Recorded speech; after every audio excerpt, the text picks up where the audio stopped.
Hello and welcome everyone. In today's video, I will show you how to control who can contact you on Snapchat. To do that is really simple. You have just to go to Snapchat, open the application, and after that click on your profile picture on the top left of the screen. After that, go and click on settings on the top right of the screen. After that, scroll down until you find an option.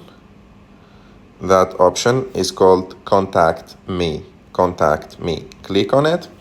And here you can choose if you want only your friends to contact you through Snapchat, or you want your friends and also like contacts can contact you on Snapchat.